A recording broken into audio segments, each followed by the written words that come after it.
Okay guys, Assalamualaikum. Right, okay. Kali ni kita nak tengok rules of hormone, okay, during pregnancy and during parturition. Parturition ni adalah proses laboring lah, okay, proses melahirkan baby, right. So at first kita tengok dululah hormon-hormon apa yang terlibat, okay, during pregnancy, right. Okay, kalau kita tengok dekat sini, okay, dalam trimester yang pertama means pada bulan pertama sehingga bulan yang ketiga, okay, at early pregnancy, okay, kita tahu corpus luteum, okay, yang masih terbentuk di dalam ovari kita akan membentuk ataupun akan mengeluarkan progesteron dengan estrogen. Dia punya purpose simple je untuk maintain thickness of endometrium. Right. Okay, sebab kita tahu kalau progesteron dengan estrogen ni tak ada, endometrium kita ni akan slot off, right. Sedangkan kita nak pregnant ni, okay, kita kena pastikan endometrium kita ni is thickness enough, okay, untuk embryo fetus kita grow, right. Okay, so pada peringkat awal kehamilan, corpus luteum ni akan menghasilkan progesteron dengan estrogen. Sebab tu kalau korang tengok graf ni, okay, nampak estrogen dengan progesteron is increase lah, right. Okay, so pada peringkat awal, right,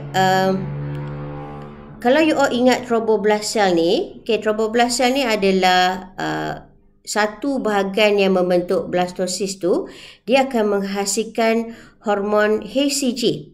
Okey, apa fungsi hormon HCG ni? Dia akan maintain corpus luteum, right. Kenapa HCG diperlukan untuk maintain corpus luteum? Sebab sebelum ni, okey, corpus luteum ni terbentuk disebabkan hormon luteinizing hormone kan. Tetapi kita tahu bila progesteron dengan estrogen ni increase, dia akan menyebabkan luteinizing hormone kita ni berkurang.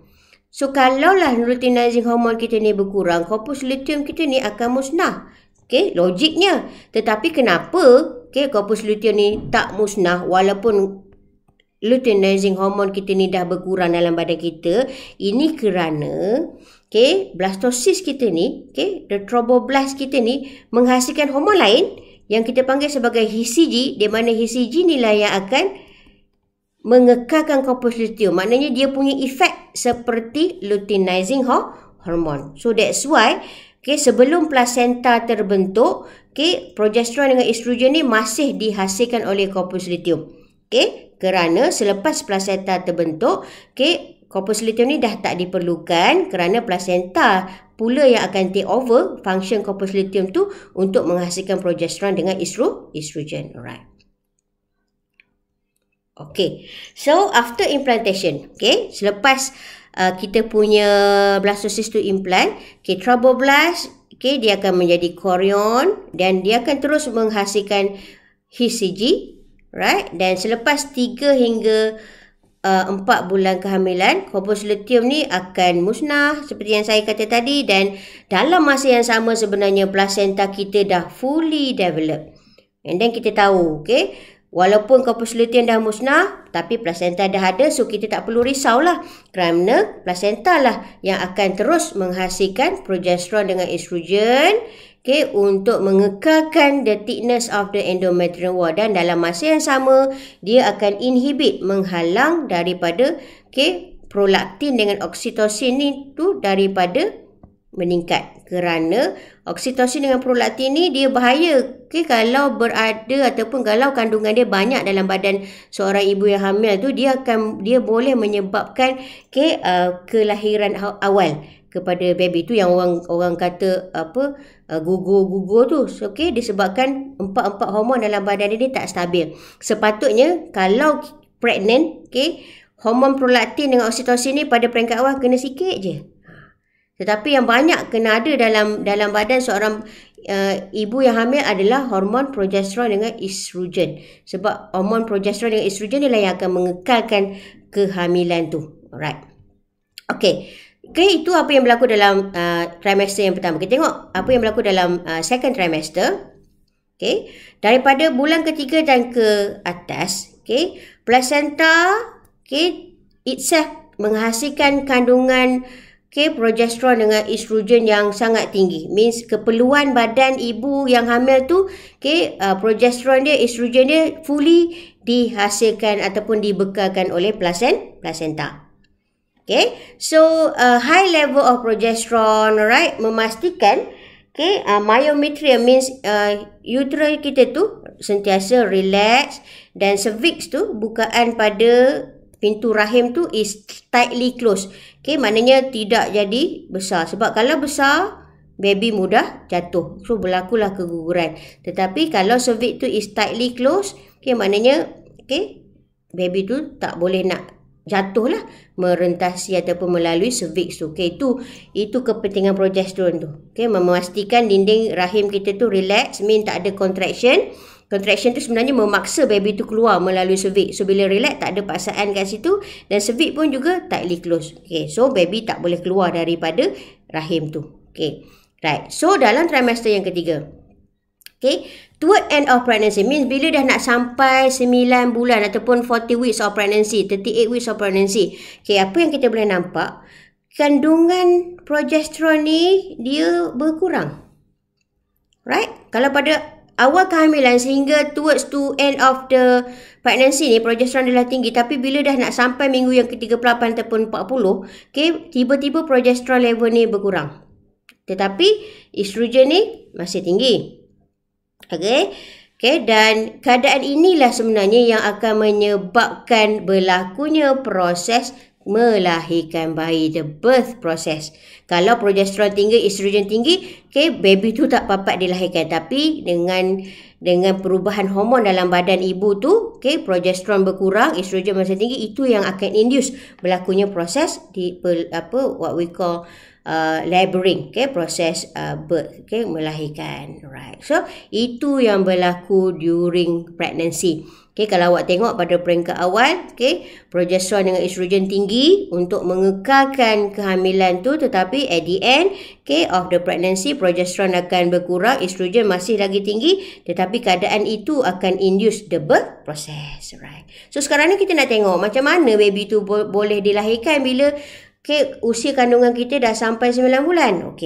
The thing is like this yang placenta ni, dia bukan kita punya, means dia bukan organ kita. Dia hanya terbentuk bila ada fetal development saja. Maknanya selepas sampai 9 bulan, placenta ni dah tua. Bila dia dah tua, dia dah tak berfungsi. Fungsi dia apa? Kita tahu fungsi placenta ni bekalkan oksigen, bekalkan nutrien kepada baby tu. Alright. Tapi bila sampai 9 bulan ni, placenta tu dah tua, dia dah tak mampu nak bekalkan oksigen, nak remove carbon dioxide, nak bekalkan nutrien kepada baby tu. Sebab itu, bila 9 bulan ni, baby nak tak nak kena keluar. Kalau dia tak keluar daripada rahim daripada rahim mak dia, dia akan mati. Dia tak boleh duduk dalam rahim mak dia tu tanpa bantuan placenta. So, that's why by hook by crook, sampai 9 bulan, dia kena keluar. Right. So, apa yang berlaku dalam proses parturition tu, maknanya dalam proses laboring tu. Right, seperti yang saya maklum tadi, kandungan estrogen akan increase, manakala kandungan progesteron akan perlahan-lahan berkurang dan berkurang dan berkurang towards to 9 months of pregnancy. Right. So, bila at the end of pregnancy, bila kandungan estrogen ni meningkat, right, dia akan menyebabkan pembentukan oksitosin reseptor pada kita punya uterus, pada kita punya rahim. Maknanya kalau during pregnancy tu, oksitosin reseptor tu tak banyak yang aktif, tetapi bila at the end of pregnancy, estrogen tinggi, progesteron berkurang, reseptor oksitosin tu makin banyak pada kita punya uterus. Right. Kerana pada keadaan ni, stretching uterine tissue stimulate releasing of oxytocin. Pada waktu ni yang dinding rahim kita ni dia akan contract tau. Dia akan meregang. Kan baby tu dah besar kan? dia akan menyebabkan kita punya rahim tu stretching, di mana regangan tu akan menyebabkan pembentukan oksitosin daripada posterior pituitary gland. Means badan kita tahu bila baby tu dah besar, maknanya ada regangan pada kita punya dinding rahim tu.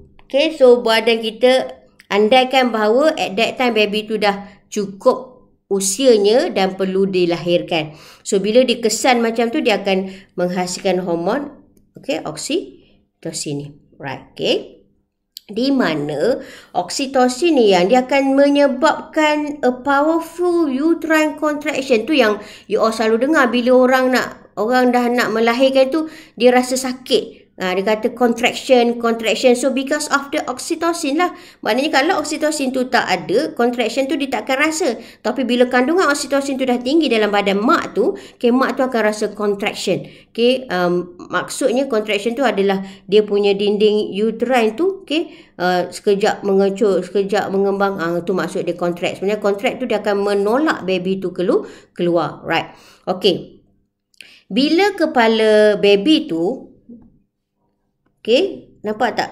Kepala baby ni sepatutnya yang at the end of kehamilan, secara naturally baby dia akan tahu memusingkan badan dia, di mana dia akan letak kepala dia dekat cervix. Pernah dengar baby songsang? Baby songsang ni, bila kepala dia dekat atas tapi kaki dia yang dekat bawah, itu yang bahaya dia.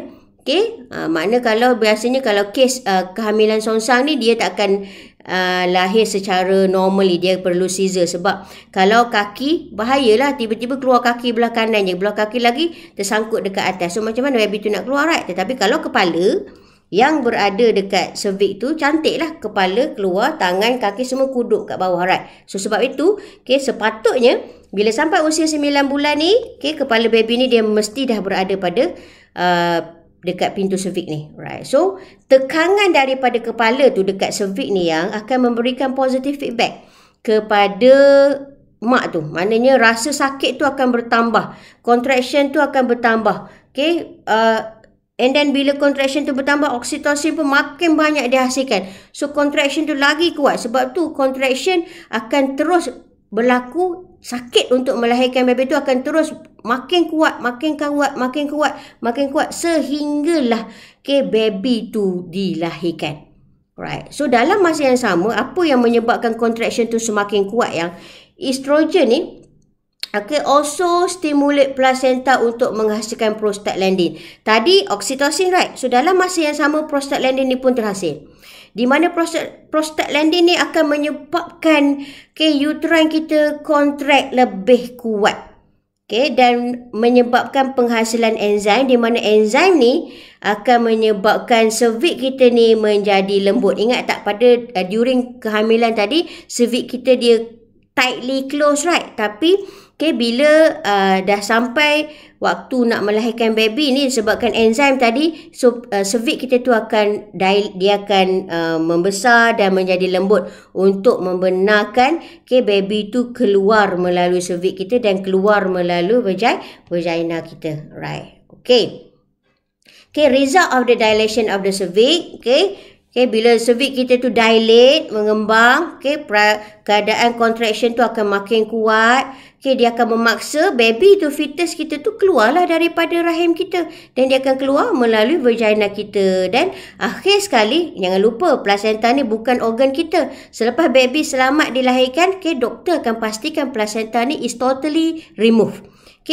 Secebis placenta pun tak boleh tertinggal dalam rahim kita. Sebab dia akan menjadi daging yang rooted lah, yang busuk kat dalam rahim. So itu yang kalau dia melahirkan di rumah, kalau ada placenta is uri yang kalau ada placenta yang tertinggal dalam rahim tu, dia akan menyebabkan mak tu mengalami toxification dan boleh menyebabkan kematian. That's why kena kita pastikan placenta tu is fully removed. Dikeluarkan selepas baby is keluar ataupun dilahirkan, right? So itu tentang beberapa hormon yang terlibat during pregnancy dan juga during parturition. Alright, so I think that's all. Thank you. Bye.